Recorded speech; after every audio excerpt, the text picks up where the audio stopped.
since you did Chinese and most people they come to China, they get a Chinese name. So what's your Chinese name? Oh, you don't want to go there. Why? Well, my Chinese name is called Wang Han. Wang Han. In Chinese, Wang means a king. Yes. I'm not a king, but I tell myself, yes. I'm gonna be a king of something. Anyway, I don't know what, but yeah. So I'm Wang Han. Wang Han. But I have this online chat room. My online name is called Wang Xiaobai. Wang Xiaobai. Yeah, literally translated as King Small White. That sounds weird, but like little white. Okay.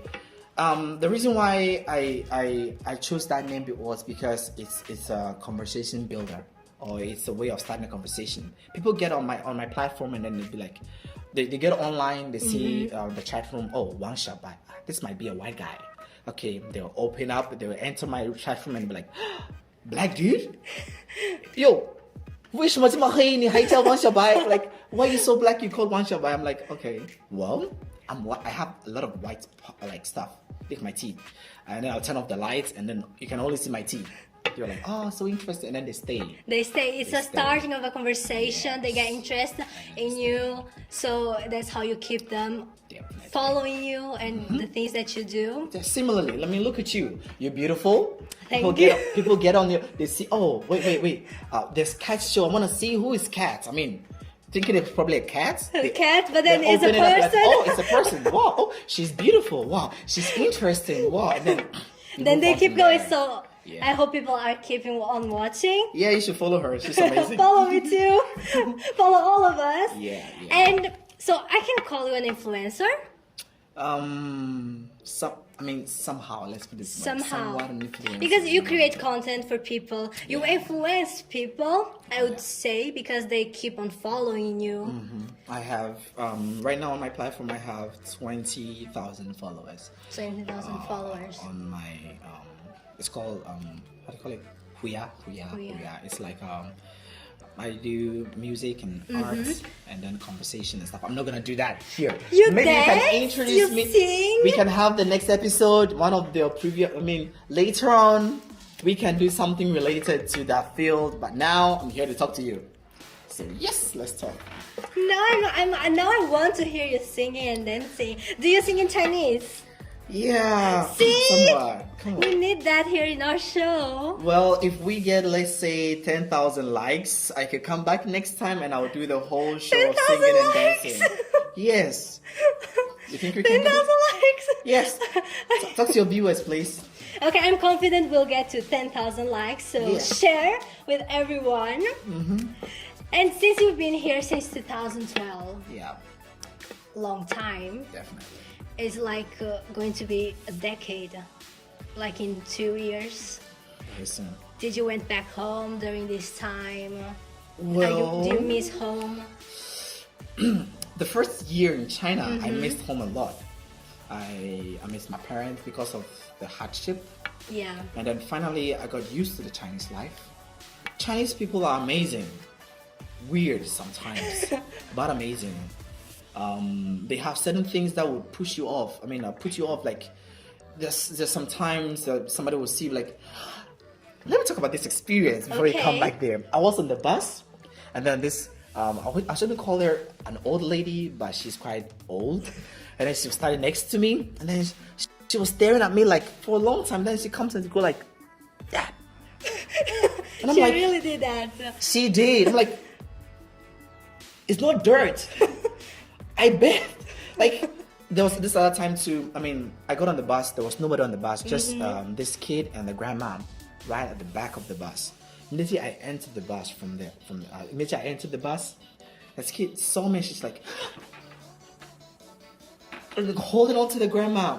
And I'm like, what? Is it that strong? Do I really smell like that? So there's this impression that they have about blacks, that no matter what, wherever you go, it comes. That's the first thing they see. Yeah. Before the first thing they see is the color, but if you're able to move past the color, if you're able to, let's say, move past pull them past the color, they are amazing people. Yeah. Chinese are really amazing. I've had amazing Chinese friends. I go broke, they call me, hey G, what's up? I'm like, nah, I'm in the house. Like, what are you doing? Man, nothing. Come on, why nothing? I'm like, I'm broke. Really? They send me some money. Come on, let's go out together. Even sending me money and stuff like Yeah. that. I've had my people, take care of me. People have been taking, I have like Chinese friends and my core friends, Williams and Raymond, they've been my backbone. Yeah, people take care of me. So when I came earlier, when I got here and I had no Chinese friends, Yeah. my Williams and Raymond, they were there for me. We were always together. But sometimes I'll miss going back home. But Money. to go back home is like how much? Oh my God, going back. Yes. It's a lot of money. So, and I didn't have anything to do back home too. So I was like, if I'm gonna spend this much of money just to go back home, just to flex. Let's put it this way, just to flex. Hey, I traveled outside, I'm back. Come on. And I have nothing to show for it. So I was like, I did not spend my time thinking of going back home. But I spent my time trying to get familiar with their culture. It took me 6 years before I went home. Okay. My first time going home took me 6 years. Last 2 years. Last 2 years. Last year I thought of going home, but it didn't happen. This year, virus. Pandemic. Yeah, the pandemic and Better stay here in China. yeah, so I couldn't. So I'm hopefully next year if things go right, if things go well, I plan to go back home. Get to see my sister. I miss my sister. Yes, it's been a long time. It's been a long time. And China, it changed a lot because of technology, economics, and everything. Definitely. So what's the difference? Imagine now, think about 8 years ago, Wenzhou 8 years ago, and Wenzhou now.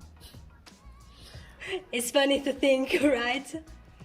One major sector of Wenzhou development in terms of infrastructure has been Chashan. You can really see the development, the change. Yes. A lot in Chashan, because realize that, you see, 8 years ago Chashan was like a village. Really, it's like the people here. The natives were really. Excuse me to use this word, villagers, but that was the truth. When I got to China, I came to Guangzhou first, and I was like, wow, amazing. Guangzhou. It was beautiful. And then I spent a night. Next flight to Wenzhou. I got out of the airport, I'm like, oh, it's okay. Smaller, but okay. Okay. Compared to Guangzhou, it's smaller, but okay, yeah, it's still beautiful. Then my agent picked me up in his amazing car. Cool. We started riding, on the way, past a lot of messed up places. I'm like, did we just go back to Ghana or something? There were a lot of buildings the roads was messed up, potholes here and there, dusty. And I'm like, did we just went back in go back in time and I'm in Ghana right now? But when I got to Wenzhou Medical University, the campus itself was beautiful. But outside the campus, we boast about, I've traveled, China, but you wouldn't want to take pictures. Okay. We take pictures in our bathrooms because the lights were good. And then you take some pictures. Yeah, man, I'm in China. Yeah, what up? You go outside, you can't take pictures. But the Wenzhou city, the city center was amazing. But Chashan was in construction. Yeah, it was terrible. But they're still building everything. They're still creating. That's the thing. That's the difference between China and Ghana when I look at it. After 6 years, when I went back home, I did not need people to show me how to go around. Everything, I could remember how the roads were, and it looks the same. The worst part, it was even messed up than before. My dad picked me up. I'm like, I could have come by myself because I could recognize the road, and it was messed up. Everything was the same. Everything was the same, if not worse. Oh. Yeah, so I'm like, after 6 years, you come back to your own country and you see this. Zero development. And then after 6 years, you look at Chashan. Let's not talk about China. Let's not talk about Wenzhou. Chashan, major development. Boyan wasn't constructed at the time. It wasn't built. It was just bush. Nothing. And everything was messed up. A business center was okay, but not business center. Still working on that. Yeah. So, but now you can see this place, there's a lot of development and people coming in here. There was a time that you go out and everybody's looking at you like that. Like, oh my God. But now, Chasha and business center, you go out, people still give you that look, but not that in our look, because they've seen a lot of foreigners and a lot of developments. Yes. I think I was part of the third group of foreigners that came to Wenzhou. So it's like the third generation here in China, in Wenzhou. In Wenzhou, yeah. So you helped that part, bringing new students, getting people to be used to international students around here, since China and Chashan was such a small place and everything. Yeah. So you helped all of that. Yeah, we tried. What was the weirdest experience that you had? I talk about the one experience I had during the bus. And then there's one experience that I want to talk about. It's not entirely about Chinese people. It's also about us foreigners, especially us blacks. I'm black, so I like to speak a lot more about blacks. This experience, I think we are too angry. We are too angry with ourselves. I don't know what our reason is.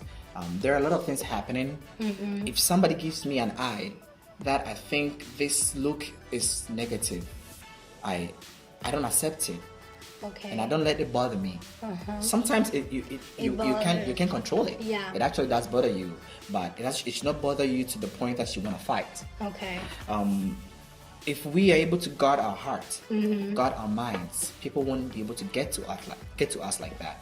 What happened was, I was with my friends, some Chinese friends. I mean, they used to say that, yo, what's up? Yo, hey man. They like to say that, hey man, what's up? Hey man, what's up? But if you're not used to it, you might think they're saying, hey man, like black dude or something like that. So we're out having drinks and food, and then I saw one of my friends. I mean, I wouldn't call him friend, but I see him around. I mean, we're all blacks, so I call him friend in a way. And then he came, he saw me, and then he walked up to our table, and he just sat down and took a drink, like, yo, what's up? And he's talking to me. That act is okay. There's nothing wrong with it. But then, you see, my Chinese friends, they saw him. They were excited that for the first time on our table, we don't only have one foreign friend, two foreign friends. So this guy was excited. He took his phone and make a phone call. Yo, what's up? Hey, 你好，哎，你在哪里啊？过来啊！今天有两个黑人哦，两个黑人兄弟啊。Then he heard the word 黑人. And he got so pissed. Took a bottle, ready to fight and all that. I'm like, bro, what's up? Seriously, calm down. It's okay. It's not a big deal, really. I know them. They are not racist. They're not like that. But he's excited, and then he got so angry that he didn't even listen. Just say some things about all those F words and here and then he just left. After that, it was so the mood was bad afterwards. So that was one of the weirdest things that happened in relation to foreign friends. Chinese friends, I mean, we know we've seen it all. People look at you, you smell funny, you look funny. And then, I mean, a lot. There was this time that we had this program, a performance school activity. You get on stage, you do your performance, and then people are excited, really. Yes. So I went for the show. I got there, and they have those Chinese students who work behind, backstage and stuff like that. I went to talk to this lady. Hey, I just got here. Who should I talk to? And she was like, she didn't want to talk to me. She didn't even want to get close to me. She didn't even want to look at me. I'm like, what?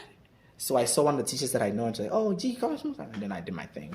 After the show, it was good. It was good. It was amazing. And then people were like, hey, can I take a picture with you? Blah, blah, blah. You feel like a superstar. Yes. And then she came like, wow, 你中文好棒哦！我可不可以你拍照我 I'm like took my stuff and I just left. I was so angry. She saw you being so recognized by people that she wanted. I have a selfie with a famous guy. Let's not call it famous in a way. If you call it famous, people might think that I'm like the next JB or Chris Brown or whatever. No, not famous in such a way. But on campus, a known person. I was like a known person in a way. And then not just that. You at that time, hardly will you meet foreigners who could speak or who could converse with you in Chinese. I'm somebody who likes to, say hi, be cool and all that. But then I realized that I wasn't trying no more. All I had to do is speak one Chinese sentence. I was done. Yeah. 8 years in China, and China has a lot of peculiar foods. Okay. So have you ever tried, like, of course you have tried, like, durian, Chodofu. tofu. Yeah. And so for our game, it's Okay. with Chinese snacks, There is a and game. it's called Spill or Eat. All right. I'm gonna ask you questions and you ask me questions. I will choose some of the snacks that will be in the table, okay. and if you don't want to answer the question, you'll have to eat it. Let's start it.